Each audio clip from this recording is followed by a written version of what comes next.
Here's why friends don't let friends vaccinate. Fear does not stop death. It stops life. And worrying does not take away tomorrow's troubles. It takes away today's peace. The COVID, quote unquote, vaccine is not a vaccine.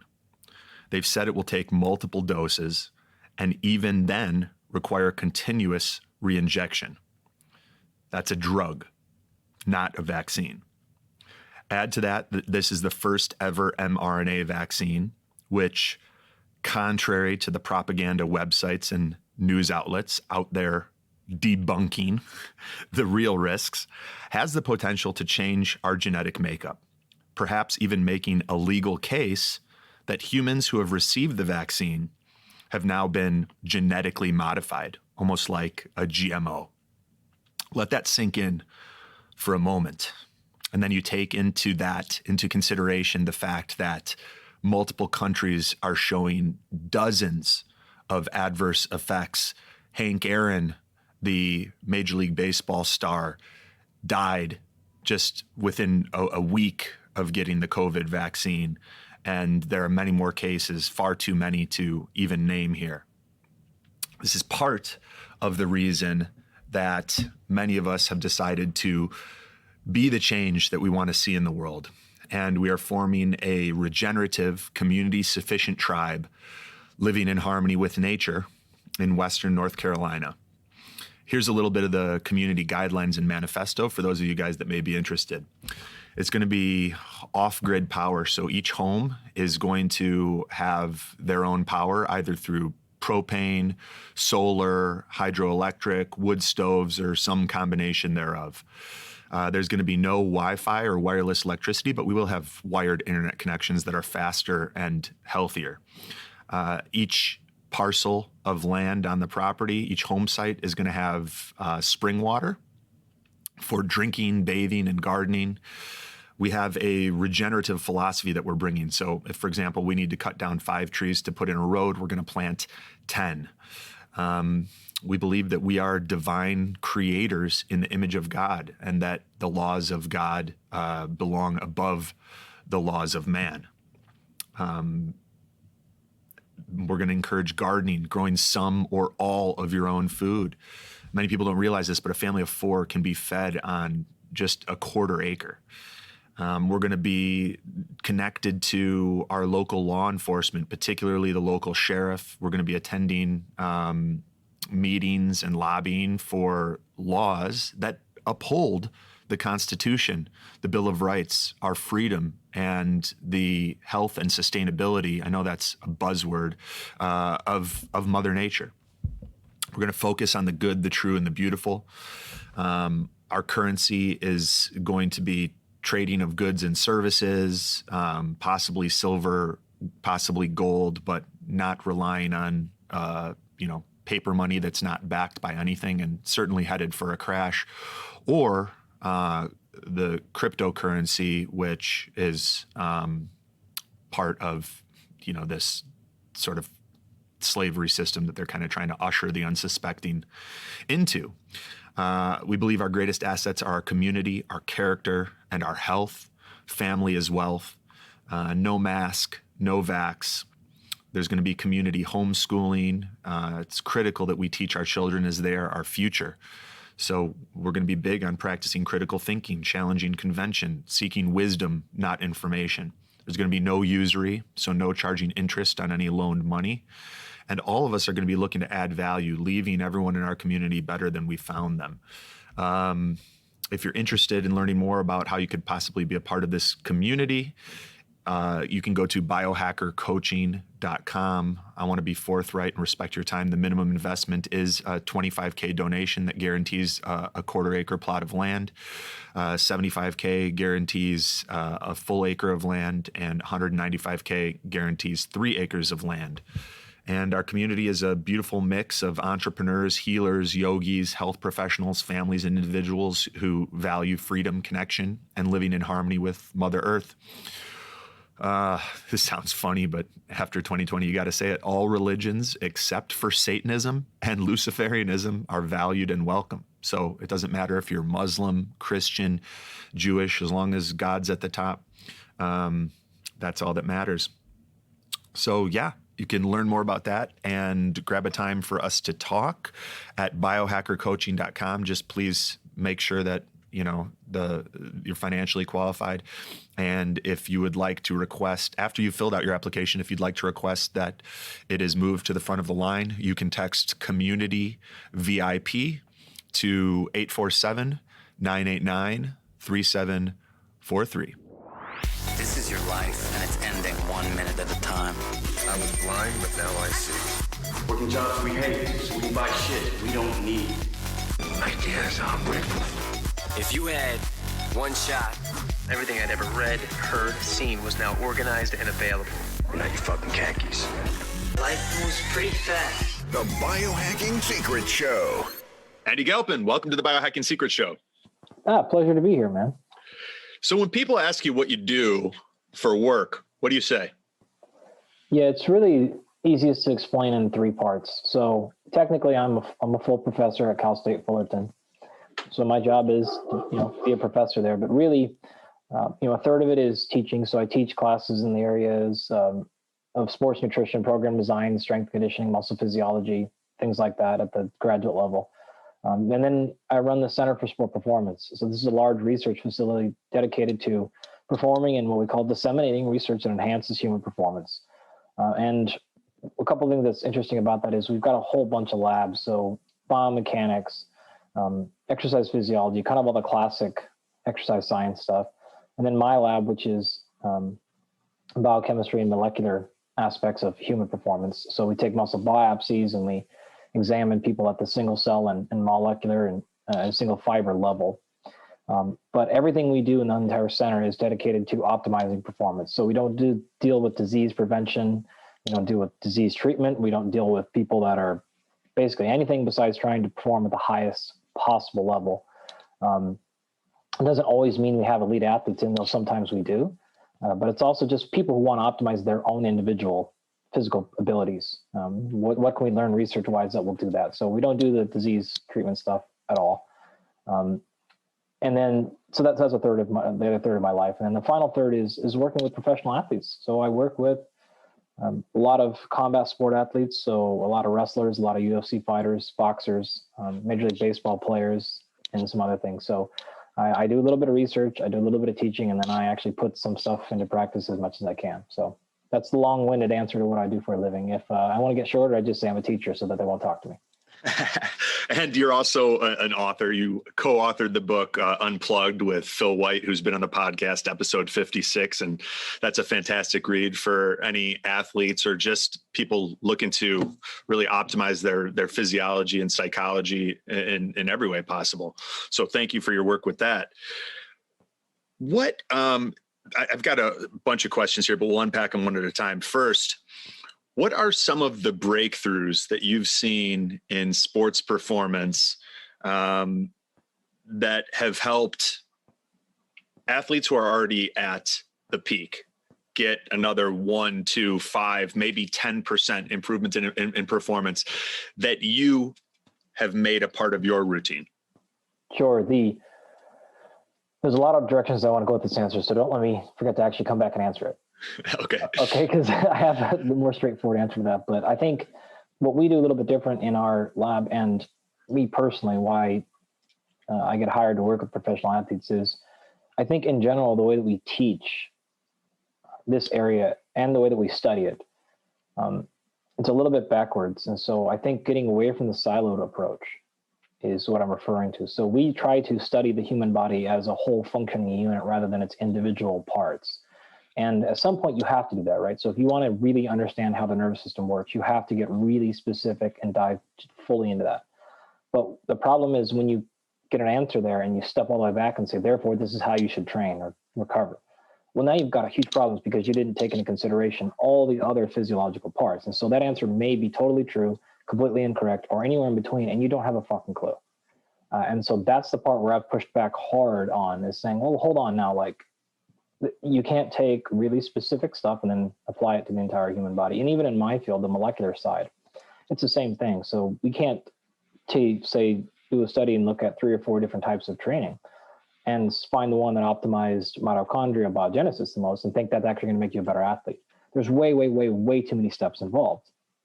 And so we will first take that approach, which is to say, okay, we treat the entire human body and we try to look at all layers. And this is what we call in my lab the whole body to gene. And so it's everything from, do you jump higher? Okay, going down to the next level, then how do your cells function? Do they contract with more force, like the individual muscle fibers? And then the layer below that, what are the molecules actually doing, the signaling proteins, et cetera? And then the layer below that, epigenetic responses to the exercise, et cetera. And then we ask questions up and down that chain, depending on where we think we're trying to answer. So that's, I guess, the way that I frame all these things. So when it comes to breakthroughs, to me, the advancement that we're all on the cusp of is truly getting towards personalized or individualized prescriptions. And those terms get abused quite often right now because the flat out answer is we're not there. And a lot of people claim we are with things, but we're simply not. And so this could be everything from saying, like we've done work in our lab on the gut microbiome and the changes with exercise in the microbiome. And so that is one area where it could say, okay, maybe really the biggest bang for your buck, or what I would refer to as first principles, is if we just go in there and tweak our gut a little bit, everything else falls in line, because we know that, again, this is an entire body that's going to respond. So if you change something like the gut microbiome, it will have influences on every system in the body. The problem is we're complete in the dark ages with something like the microbiome. So something is there, but we are probably decades away from figuring out anything like that. We have done a lot of work recently on manipulating breath. So what we call intentional breath manipulation, just like practices. So these are breathing, inhale, exhale, things like that, as well as the mechanics of your diaphragm. So do you actually breathe mechanically properly? Stuff like that. So my answer to all that question is, what I do to optimize the biggest breakthroughs can be completely different from one athlete to the next. And so what I spend a lot of time doing is an individual in-depth analysis of what I call their defenders. So they step up and they say, hey, Andy, I want to achieve X goal. Well, my first question is, what's defending you right now from getting that goal? And you might think it's the fact that your testosterone's low, but that may just be a symptom. Why is your testosterone low in the first place? That's the defender we actually have to get to. And if that happens, testosterone goes up and then you jump higher, or whatever the hell the thing can be. And so it's really drilling down on figuring out what is for you the biggest hack that we can possibly get. That is, the biggest log, the biggest trip, whatever it can be. And that may be in a host of areas. It could be anything from not sleeping properly, could have a gut bug. That's pretty rare, but possible. It could be a training approach, right? You're just not sitting in the right kind of training program. It could be the fact that you have too little salt or too much sodium, too little potassium, whatever. We optimize your hydration status, any of these areas. And we see these giant jumps in performance from folks once we figure out that one thing. And that's not always possible. Sometimes it's taken years because you got to trial and error a lot of stuff. But my answer to all that is, it's not simply one thing. It's not, well, just, hey, everyone take vitamin C. I think that's a pretty unfair answer. It's just not going to work. And if you're in the business of just giving blanket answers that may or may not help some people, fine. But and that's honestly okay. But that's not what I do. People come to me because they want to answer for themselves specifically. And so that's what I spend time doing. And it takes a tremendous amount of time and a lot of work in the lab to do that. And so the things that I actually put into my practice, it's all of these things. I have tried basically everything I've ever asked an athlete to do. From I've got a cooler in my back that sits at 30 degrees that I get in constantly. So for cold water immersion stuff, breath work stuff, we've been working on for probably 6 years now. Different styles of training, macronutrient profile, supplements, timing of eating, all these things I've tried and changed. Some of them have worked well on me and others haven't really done much, but they've had huge influences on the people I've worked with. So your body's different. And so we need to approach it and attack it differently to solve the different problems you have. And you're also probably trying to get your body to do something different than I am. Mm-hmm. So we're not going to have the same solution. Sure. When it comes to breath practices, most of our listeners are familiar with the Iceman, Wim Hof, and sort of his approach. What is a breath practice that you find yourself going to more often than others, and why? There's a handful of different things we will use. The Wim, I've known Wim for, I don't know, a number of years now, 6 or something probably.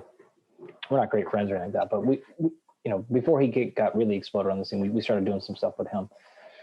So I've done plenty of that. I've done it with him. We've done all kinds of exposures in ice with him, and we've played around a lot. That solid breathing is fine.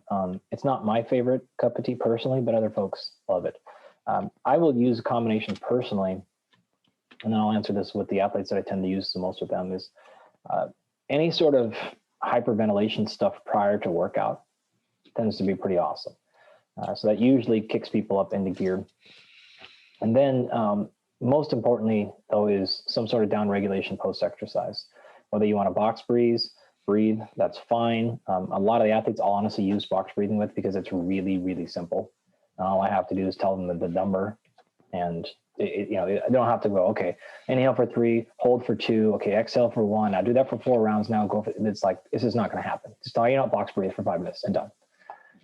So I've done a whole bunch. I use a lot with the other guy that wrote the book with us, Brian McKenzie. On his websites, he's got different calculators, and we've used CO2 tolerance. And we've just finished up a study in my lab on CO2 tolerance to be able to use that as a factor for different cadence and apnea breathing. So I've used a lot of that as well. So that's what I use personally. But the down reg stuff, for the most part, we'll either use box breathing or honestly something as simple as lay on your back, cover your eyes, and I'll see you in 5 minutes. Just don't breathe through your mouth. And so sometimes that's even the most executable thing, and it's maybe not the best thing possible, but it's still effective enough. And then hyperventilation before as well with them, just get them ready to go. So put down the bang and just open your nostrils and let's get going. Yeah. All right. So let's say you and I are about to hit a workout right now, and I'm like, let's do some hyperventilation. Mm-hmm. What do we do? Yeah. So the easiest thing, I prefer nose only. The honest answer, though, is that only probably works about half the time because the populations I work with get punched in the nose for a living. So that's sometimes it's like it's like a hungry pug. Yeah, with a sinus infection. Yeah. So we'll go to mouth there. It is what it sounds. So it's hyperventilating, right? So you can do a combination. We usually will ask them to do 2 different ways. So either a more Wim Hof style, right, where it's a focus on inhale, right, minimum inhale, or it's right. And then the third one is actually kind of like more breath of fire style, where I'll just have them put their hand in their stomach, and I just want them to contract their diaphragm as quickly and as forcefully, repeatedly as they can. And I won't give them a cue for what to do with there. It's just they're just trying to contract through there.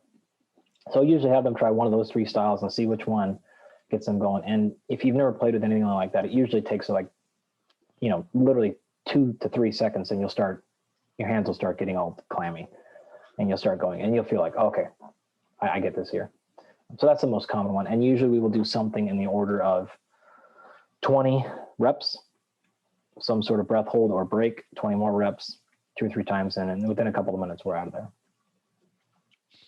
You've worked with some really high level people, and I'm curious, what are your observations? What do you feel differentiates their psychology from, say, the average cross section of the population?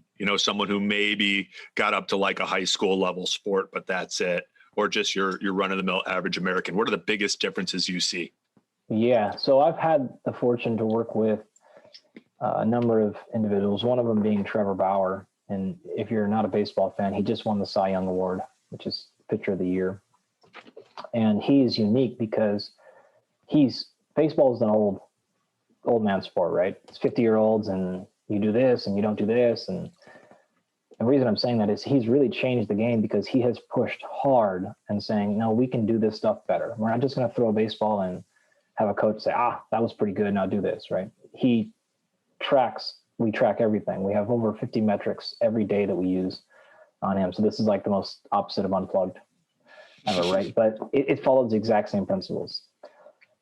And so we're working with him. It's different because he takes his profession so much more serious, or so much seriously, you get the point, than any professional athlete I've ever been around. So he's not a good athlete per se. If you look at him, you'd be like, there's no way this guy's an athlete. He was not a good athlete in high school. He was not popular. He doesn't do anything. You put him on a force plate and it's pathetic. You ask him to jump. It's horrible. He's not strong. He has none of these things, right? But he takes it so serious, and it's tracking every single day. We have everything to look at. He's always pushing the pace. What can we do different? I don't care. Like, let's get in stuff. Let's experiment. So what separates him above anybody else is the professionalism, by far. And I've had athletes that are the opposite. They're not professional whatsoever. And I guess the way that I'll break it down in MMA or in combat sports, I'll generally categorize them into three rough personalities. And I got this from a long-time MMA coach, and he's said you have to have two of these three at a world-class level to actually be a world champion. All three is pretty rare, but you have to have at least two of these three. And so category one is you have to be an athlete. And that is, can you run high, or can you run fast, jump high, all these things, right? If I give you a new drill to do, can you perfect it immediately? Category two is competitor. These are people who don't want to lose at anything. It doesn't matter if it's, blackjack or if it's a sprint, or like they just don't want to lose. They may or may not be athletes, but it's the fact of competition. And then the third one is a fighter. And a fighter is someone who just doesn't care if it's people in the audience or getting punched in the face. They don't retract. They just like physically fighting, right? So you can exchange these categories. The fighter one being specific. We use it with baseball too, right? So are you just a baseball junkie? Are you a baseball player? But you still got to be a competitor, and you still got to be an athlete, right? And so what separates all these individuals at the highest level is they have two of these at world-class level. So they're either, say, in the case of George St. Pierre, famous MMA fighter, he was not a natural fighter. He didn't like getting punched in the face. He honestly didn't even like punching people in the face. But he was such an unbelievable athlete and a ferocious competitor that inside the octagon, he just didn't want to lose any exchange. He didn't want to lose a single position. He didn't want to lose a single round. He was such a competitor. Fighters don't always care about losing rounds because they're more interested in busting your face up. Like that to them is like the win. So again, you exchange this fighter category with anything you want. This is what's going to tell you, are you there? So you have to have something like that. You have to have the desire to compete and to not give up, or you have to have an unbelievable talent at the athlete category, right? So are you just insanely talented at your job or skill set, whatever that thing is. And the third one is you just have to have a complete love and passion for whatever that thing is. It doesn't matter if you're talented or competitive, but this is your all consuming everything. And the professional athletes I've been around are always elite in two of those three categories. And the ones that aren't never get that high. So if you are insanely talented at your job, but you're not really competitive and you don't just like, it's not your thing, it's not your soul, you're probably not going to get to a very high level. Right. But if you are just like you refuse to lose any single thing, and this is what you do, like this is your whole being, it doesn't matter if you're super talented like Trevor, you can get there because that's what he is. He's a baseball junkie and he's brutally competitive. And so he overcame his lack of athletic talent to become the best in the world right now. I'm interested with Trevor and with other athletes that you work with. How do you balance seriousness with a psychological state of play that we've shown helps us to learn faster? It increases neurogenesis and new neural connections. Like, how do you prevent from getting too far into the serious where the thing that they used to love is no longer fun? Yeah, it goes back to those three categories. And in my opinion, while that curve is globally true, that curve is shifted right or to the left for different people. So I don't want every single person in the exact same mentality in competition because it will be too playful for some. It'll be far too serious for others.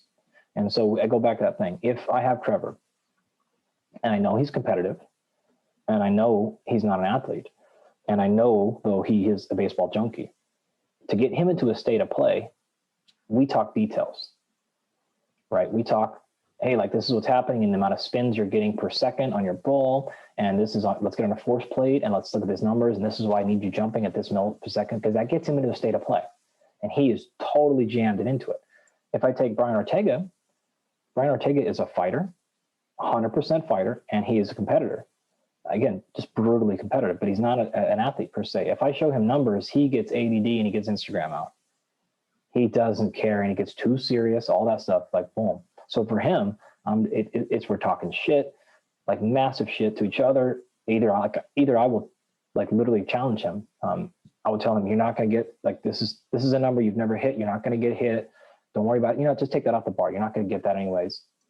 That gets him in the right state of play, right? He's right there because we will literally play games in between. So like take a baseball. Hey, let's hit that water bottle over there, which he can't throw a baseball. He knows that, but he's so competitive. He wants to compete with me because I can throw a ball well. Just shit like that. And he's totally now not worried about the fact that we got to go deadlift 350 for a bunch of reps. He's 100% thinking about like, fuck, I'm going to finish these reps and how am I going to throw this ball? And he's in there. And so I can't approach those athletes the same. You're going to fail. It's not going to get them in the same spot. Some athletes are also very serious. They show up and it's like they're getting to work and they want to listen. And this is their checking in. And other ones, this is their checkout time when they're with me. So I want to make sure that I'm responding accordingly, putting them in a position where they can compete the most and get the most amount of quality work done. Awesome. One of our guys is Stanley Cup winner on the Chicago Blackhawks, and we were hanging out a few weeks ago, and he has this balance beam from the Foot Collective up in his gym, and we're walking around on this thing, and it's like smashing up the bottom of our feet. And he's telling me how much faster he's skating, just breaking up the fascia on the bottoms of his feet and walking on this balance beam. I was curious what I ended up buying one. We were just having so much fun messing around on the thing. And I was like, this is fantastic. I'm never going to roll out my feet on a lacrosse ball, but I will walk on a balance beam. And I was curious, what one tool or practice movement pattern do you recommend to most of your fighters do yourself for improving physiology and biomechanics? Oh, this is easy. It's diaphragm set. It's what? Resetting the diaphragm. Yeah. No question about it. Yeah. It's a part of everything we do with everyone. If they can't get their diaphragm and their pelvis set correctly, nothing else functions in their world, especially because they are in a unique position, even compared to every other athlete and compared to non-athletes, where their body is going to be put in positions they don't want to be in. And they know that they're bad and they have to contract forcefully in very, very, very bad positions, right? So yeah, your knee is smashed inside, valgus collapse, and you have to contract as hard as possible there. Because if you don't, someone's going to choke you unconscious or kick your face or whatever, right? So they get smashed in these really bad positions. And so we like to start everything by setting their pelvis and setting their diaphragm. And then from there, okay, you're going to learn to be okay in bad positions. We're going to keep you in a good position as possible. But I really feel like if you get those set, then everything else fixes itself. The feet tend to be good. The hips tend to be good. It's not perfect. That doesn't mean we don't coach anything else, but that's the one we set immediately. And we typically do that by asking them to start by laying on their back up next to a wall. So they put their feet on the wall. So they're at a 90-degree angle. So their shank is coming out perpendicular to the wall and their femur is parallel to the wall. And their back is flat and they're laying flat on their back. And depending on how talented they are, they can put their hand just above their hip bones on the side, and they can smash, it would constrict it down. Or they can put their fingers right outside of their belly button, either way. And they're just going to breathe into that position as much as they possibly can. And they're not moving anything else but their hand in positions. And the first position is moving your belly button up, right? So this would be moving it away from you. The second would be moving your hands out laterally. And then the last one is pushing the back of your low back into the ground, but with your breath, not changing your spinal position at all. If you do that, you typically get very set, and then we'll add small little exercises like go into a small glute bridge from there and do the exact same thing. Okay, maybe now go into a single leg glute bridge. Now maybe stand up and go to a split squat position, like a lunge position, and set it there, etc. And now stand up, go into a squat, same position, etc. And that whole sequence can take a minute. You're not doing a 4 minutes in each spot or anything like that. When we have to teach it might be an hour, right, to really get them there. But eventually, this is part of their daily movement. This is something we do at the very beginning, right? Let's set there. And if they get off in the middle of a rep or a set or something, a lot of times we'll have them go back down and say, all right, let's reset again and let's find that neutral position. But that's our answer. It's always set the pelvis and the diaphragm. This episode is also brought to you by Bioptimizers and the Biohacking Secrets Upgraded Digestion Package. So if any of you guys are dealing with suboptimal digestion, characterized by gas, bloating, your stomach feeling distended or like it's sticking out after certain meals, if you get sluggish, if you deal with constipation or diarrhea, you're going to want to pay attention because it usually comes down to one of three things being off. The first is low stomach acid production. The second is low enzyme production. And the third is gut dysbiosis, meaning you have too many of the quote unquote bad bugs in your gut and not enough of the good ones. And the Bioptimizers Biohacking Secrets Upgraded Digestion Package addresses all of these root causes of suboptimal digestion. It's the best value you could possibly get if you are looking to take 30 days and turn your digestion completely around. And you can get that for just $177. It's usually $270 by going to bioptimizers.com/biohacks. That's bioptimizers.com/BIOHACKS to check out the exclusive Biohacking Secrets Upgraded Digestion Package for just $177 today. And so just so that our listeners don't glaze over this, because you mentioned that this is one of the most important things that you guys do, and you're doing it with high-level athletes. So what percentage of people listening to this podcast, maybe there's a few high-level athletes, but a lot of them are regular folks. What percentage of them need to pay attention to resetting their pelvis, resetting their diaphragm, and that exercise that you just described? 100. Even if you don't have a daily ounce of back, just do it for 1 second. Get in there, breathe, 1,000, 1,000, 2,000, 3. Okay, go. Why not? It's only when very little negative. If you have any ounce of hip pain or low back pain, stiffness, maybe it's just kind of tight. I'm not going to say that this is going to fix it or anything close like that, but it's really, really beneficial for a lot of people. It's pretty easy to do. Doesn't require any space, very little time. So I would strongly encourage everyone to give it a try. And if we were to do that, so you said you're laying, you've got your feet up on the wall, you're kind of at a 90-degree position, and then you've got your hands around your waist, just above your hips. You inhale and push the belly button towards the ceiling, away from your spine. Yeah. Then you continue inhaling and push the hands out laterally. Then you continue inhaling, and then you push the low back into the floor. So you've kind of got this, like, in every direction you're expanding, right? Yes, sir. It's a cylinder.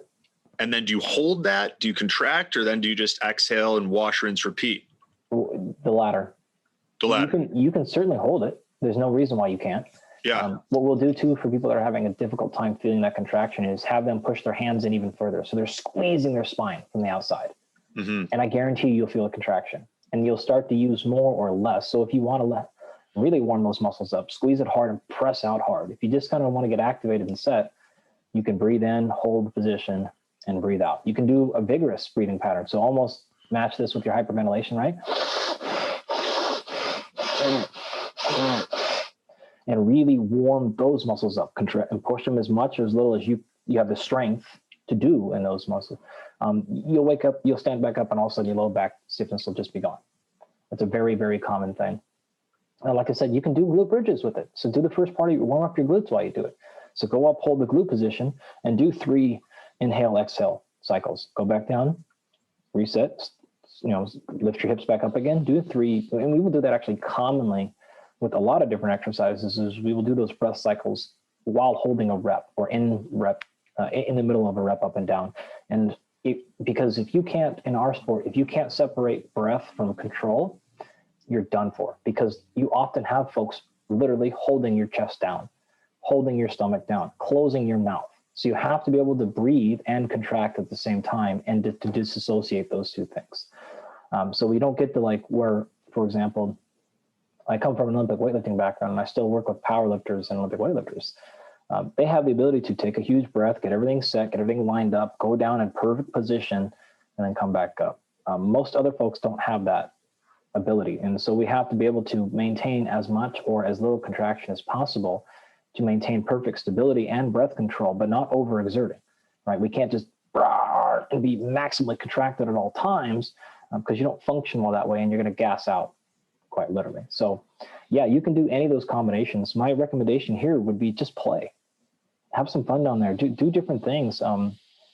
try to get your stomach gassed out, if you will. Like instead of sitting and doing, 30 or, 4 minutes of crunchies or something to warm up, like crush these things here as your warm up, combine it with your breath pattern, and then do it in an isometric hold. So go into a split squat and hold that position and go through these breath cycles and try to really activate those intercostals, and really most specifically here, the transverse abdominis goes horizontal across your stomach, right? Your rectus abdominis as well, and your obliques, as we call them. So all those are going to get really warmed up and going. And then the hips tend to feel good. The hamstrings release. The quads aren't so tight. The adductors, do their job, and you're set. If you want to add a little bit of like hamstring tension to that first position, that's okay too. So you can use a ball between your legs or a yoga box or something like that.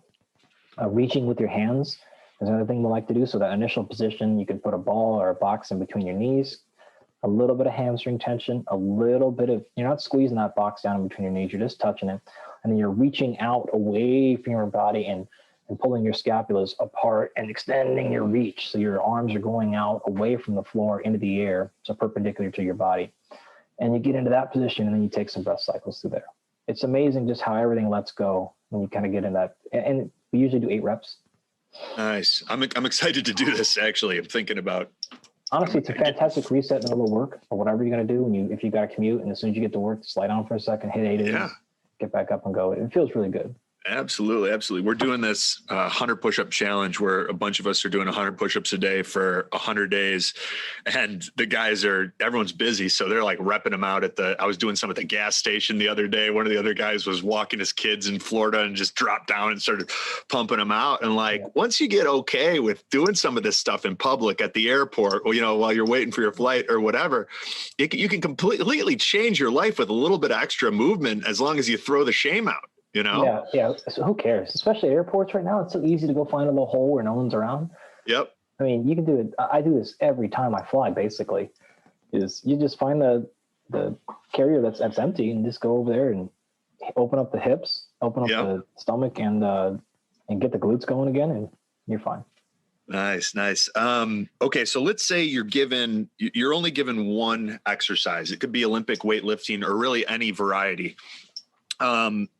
That you're allowed to use with your athletes, and one exercise that you're allowed to do yourself for the rest of your life.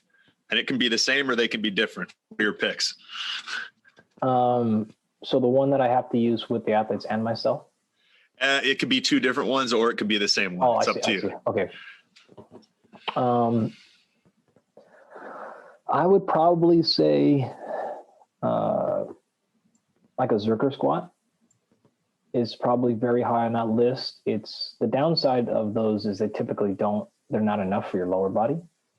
So, but they feel great for your back. They feel great for your upper back, great for your torso, great for breath position. They're just amazing. And in the grappler world, they have to be able to hold a front loaded position quite often. Are you talking about basically like if you're doing a barbell squat, but you've got your elbows bent and you're holding the bar there? Yes. Okay. So like a more advanced version of a goblet squat, or squatting with a kettlebell in front. Almost like you're trying to like get under hooks and turn a guy or something like that. Exactly. Okay. But the difference is, I hate those. I hate them. But they're fantastic. You can't load them, or you can load them much more than you can load a goblet squat. Yeah. Right. So there's only so heavy of a kettlebell because you're limited by your upper body. Where here you've got 2 biceps to hold it, and you're going to be able to have double the weight. And so makes sense. The downside of a kettlebell for a goblet squat, what are you going to hold? 150 pounds? Well, that's nothing for your legs, but you can put 500 on a Zerker easy if you could hold it, right? So I like that. I probably couldn't, but your athlete's good. Some of them couldn't. Many of them couldn't. But you get the idea. So that's a really good one. And you don't want to grapple with the guy that can. No kidding. Probably some sort of rear foot elevated split squat is another one that would go really, really high on my list, just because you can now target glutes, hamstrings, quads. And if you just change your foot angle a little bit, it can go really from a quad to a glute, which is good. That's a great call. I used to do those all the time when I worked at David Barton Gym. and there was like this spot in the gym where we would do them. And I realized like I've hardly done them since I stopped working there. Man, there's nothing that will improve your hip adductor and hip flexor range of motion better than that, a single exercise. And why is that? Is it just because of the added stretch too, like the increased range of motion? Yeah, you have to have an increased range of motion, and now you can load it. And the beauty of it is when you take one hip and turn it this way and the other hip and turn it the other way, it almost always goes to neutral.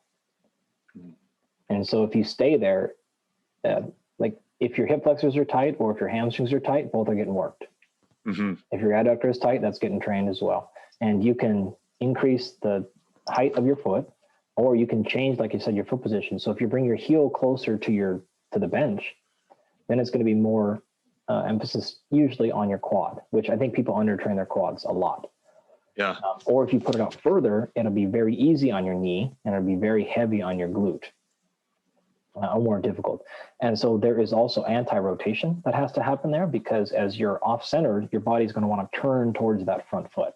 And so your entire musculature around your hips and your abs have to work to stop you from rotating. It has to work to stop you from falling left to right.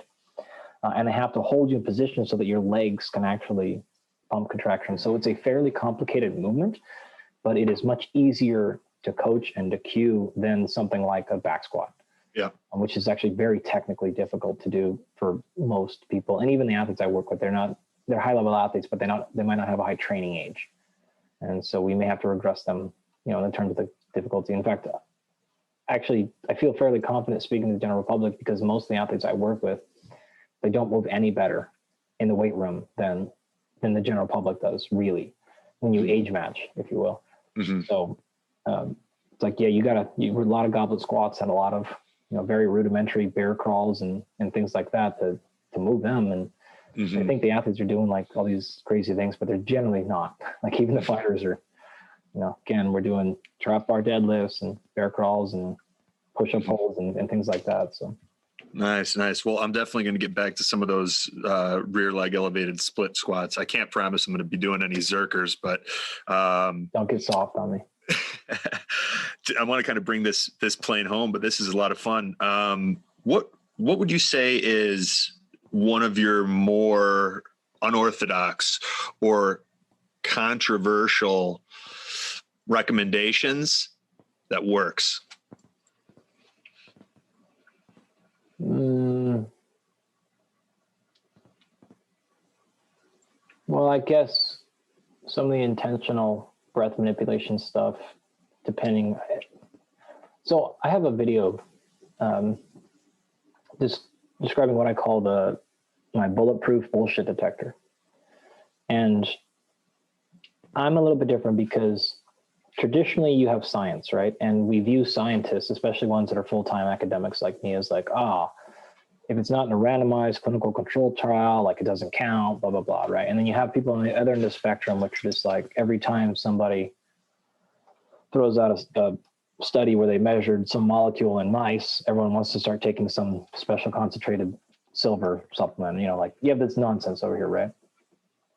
And typically you associate an academic as being on the other end of the spectrum, and then you have your gurus and hackers and stuff on the other end of the spectrum. I understand, because I work in both these spectrums. I work with athletes and I work with, and I'm a scientist. You simply can't find individual answers from science. Science does, and is never meant to, at least the way we approach it, give individual answers to people. It gives an answer usually of what's most likely to work in most people most of the time, which means as a starting place, you should go here. If you want to save time, minimize the likelihood of making a mistake and wasting time. But again, it does not give individual answers, very rarely, to individual problems. And so you have to move further down that end of the spectrum to get those individual answers. You have to start playing with things that have less evidence of them. And you have to start playing with things that they're maybe more controversial and they're more woo-woo or whatever the thing tends to be. So if you are talking to a bunch of scientists, there's probably a whole host of things that I do that they would say to be highly controversial, and I'd say they work. I mean, if the people listening to this are coming here from the other end of the spectrum, they would say like everything I'm doing is super controversial the other way, because it's like I'm not paying attention to the newest thing, I'm not paying attention to other crowds. But I would say typically that crowd is wrong more than it is right.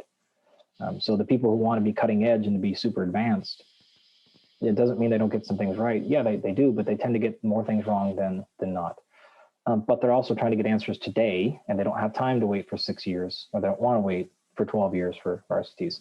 So it's not a judgment on any side of the spectrum. It's identification of where you are personally, and then who you're serving, whether that be yourself or somebody else, and where you want to put your risk. Would you rather be wrong more often and occasionally get something right, or would you rather be wrong less often but have your answers sort of slower? Where do you want to put your risk? And so that position in and of itself is fairly controversial to both crowds, right? The science always and above and beyond everything crowd, as well as all scientists are all just bought by big pharma. It's like, okay, you don't actually know how this thing works, even close. Also, the folks on this end of the spectrum, they don't understand things like antidote. They don't understand things like placebo. They don't understand a whole bunch of other stuff. And so they tend to give claims of working when it's like, no, this is not actually working you don't know if it's working for a whole host of reasons. So that's a long-winded way of saying, I don't really know if I have anything. And depending on the crowd, you would get different answers for that. I will use, for example, supplementation of some things that I say don't have tremendous clinical controlled trials to support them, but they're not, I'm not giving them toad venom either. So although I have plenty of friends who've done that and they're like, oh, it's amazing. Okay, I have too. I'm sure, right? And you could probably tell me it's fantastic. I'm not going there though, right? For a whole host of reasons. So I'd say I'm probably somewhere down the line a little bit. I'm trying to give you, think of any examples of I've used that would be fairly controversial, more towards my crowd, that I don't think is actually that controversial. Or does anything stand out from, well, and I don't mean to cut you off if you've got one. I was going to give. Hold yours. Maybe this is a little bit, your listeners are going to be like, that's not the big deal, but something like CBD or even marijuana for that matter. That's a good call. There's no evidence. In fact, the little bit of evidence that's come out so far on CBD shows it's generally not effective really at anything. But I look at those trials and I think you're giving people way too small of a dose. You're giving them like 1/100th of the dose that people actually take. I have used a whole host of CBDs and generally not been impressed whatsoever. I don't feel like I've ever seen them do anything. But from what I know about the biochemistry of that, I actually do think there's something there. Mm-hmm. I just don't think that we've lined the science up yet. And I think you have a problem of way too many products coming out that are crappy. And totally agree. That is something where I don't go out of my way to recommend it to the athletes, but when they bring it up, I can say, okay, I know one company, Soul, CBD, SOUL, mm-hmm. And their stuff has stood out so far to me as that's been really, really, really good. It's SOL or SOUL? SOUL. SOUL. Okay. Yeah. Soul CBD is really high quality. And because the athletes I work with, it's certified, no THC, et cetera. If you don't now, in fact, actually, that matters less because they've taken THC off the banned list for some of the athletes. It's still on for others. But there you go. If you're not a professional athlete, you don't maybe care if it has trace amounts of THC in it, or you maybe actually want it to have some THC. I don't know. But even going to marijuana itself with THC, I've never really thought that that's that big a deal. And in fact, there's been plenty of athletes and I'm like, you smoke? Yeah, okay. Maybe just keep doing that a little bit. Like once a week, let's just go ahead and keep doing that. Because I actually think it's probably a little bit good for you. So that would be another controversial position that I've had for. That's a great recommendation, especially with when it comes to the inflammation and recovery. When you get into certain strains of cannabis, it can allow us to sort of just chill out a little bit in a world that since 2020 has been a bit heavy at times. Yeah. to be honest, I don't know much at all really about anything cannabis. My knowledge is very little in there, with the exception of looking into the cannabinoids and being like, okay, there's something probably here that to me meets first principles. Taking a whole bunch of, for example, specific microbiota stuff to change your gut microbiome, that doesn't make sense to me. And I think we're missing. I think we're way off there. I think the gurus, if you will, are big time off there. But I think they're probably pretty close in saying plant-based medicine. Some of these are pretty good. I think like psychedelics for some major brain trauma stuff actually makes a ton of sense. that meets first principles. Taking a special concoction brew, made to recover from having, like as a hangover cure, that doesn't make first principle sense. So purchased at a gas station in Lafayette. Yeah, for sure. Like that. Okay, that's not really going to hack your performance that much. Getting in the sunlight, like that makes a ton of sense to me. That makes a lot of first principle sense. Shining a red light in your balls, I don't know yet. Like, you're going to have to show me evidence on that one before I'm super. I get the idea here, but like, show me the good evidence. And that's I'm the same way. I've read some stuff on that, and I'm like, I'm still scratching my head a little bit, and I'm not putting red light on my balls. And a whole host of other things. I'm not super against it. It's a lot of work to like put a light on your balls. That's what I'm saying. So it just depends on your position on the spectrum, right? This bullshit spectrum of, do you need a little bit of evidence or do you need none? And that one, to me, no evidence whatsoever. Okay, doesn't mean it's wrong, but just means there's no evidence yet. Plausible theory. Okay, yeah, but it's pretty weak. There is actually some indirect stuff that maybe it's there, but big cost, big pain in the ass.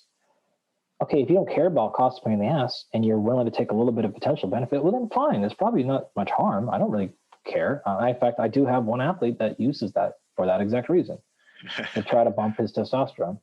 Yeah.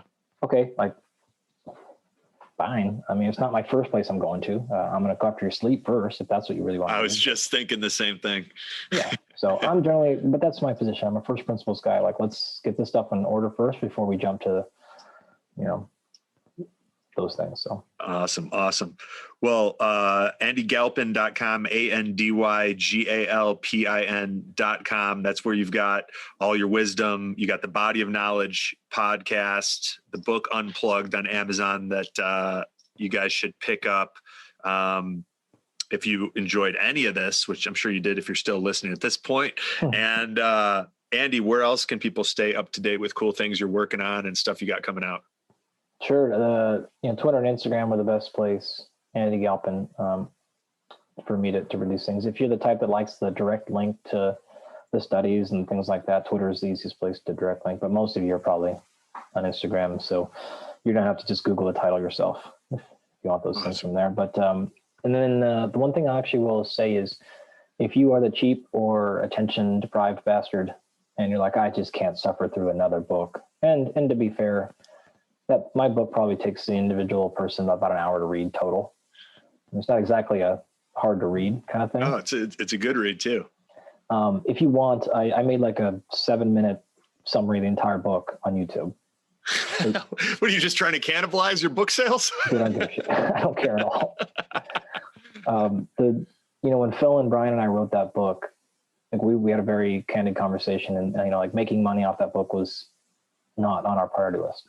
We just knew that like it wasn't changing our lives that much, if you will. So I don't care. Like, I want the message out for people who want to understand how to use and not get used by training technologies, because there are benefits. And as we've had this conversation, I've talked about some that we do use, and I've talked about some that can actually, we never really got into this, but there are plenty that can rob you of your physiology and rob you of your recovery and rob you of your things. And I don't just mean like, oh, your cell phone or Instagram. I mean things you think are improving your performance and recovery, then you're using them incorrectly and they're maybe taking you in the wrong direction. So that is summarized up on YouTube. And in general, if you want, basically my YouTube channel is all my classes. So you could basically take an entire college education with me free on YouTube. So that's awesome. That's awesome. Thank you for doing that. And thank you for sharing your time with us today, your wisdom. We appreciate you, man. It's been fun. Likewise, man. It's nice to catch up here. Likewise.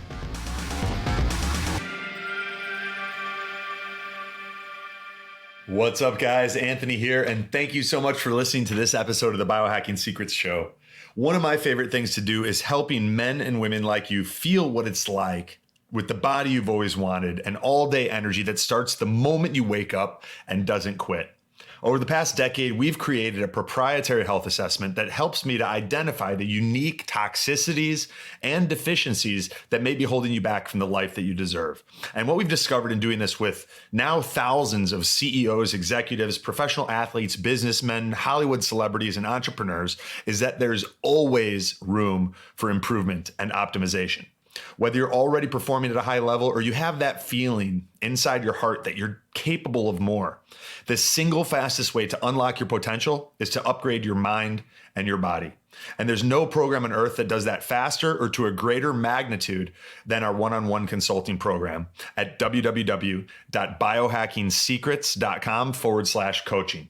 We start with our proprietary health assessment that screens you for vitamin deficiencies like A, D, magnesium, iron, etc., high cholesterol and heart disease, high blood pressure, digestive disorders, hidden infections like Lyme, Epstein-Barr, parasites, SIBO, Candida, and more that can just drain your energy in the background, especially if you don't know about them. Anxiety, depression, and cognitive disorders, autoimmune disease, adrenal fatigue, thyroid issues, mold toxicity, heavy metals, environmental toxins, and other genetic risk factors like MTHFR, APOE status, your glutathione production, and many more. We even recommend the specific tests that I use with my one-on-one clients if they're relevant for you in figuring out your biological age and identifying those key areas and opportunities that can take your life to the next level. From there, we create a customized game plan along with a personalized supplement protocol to help you optimize your weight and energy at the cellular level. And for our platinum clients, we even include a personalized workshop with me in Delray Beach, Florida. Most of the year, this program's full with a waiting list, but we just had a couple spots open up and I wanted to offer them to the listeners of the Biohacking Secrets show first.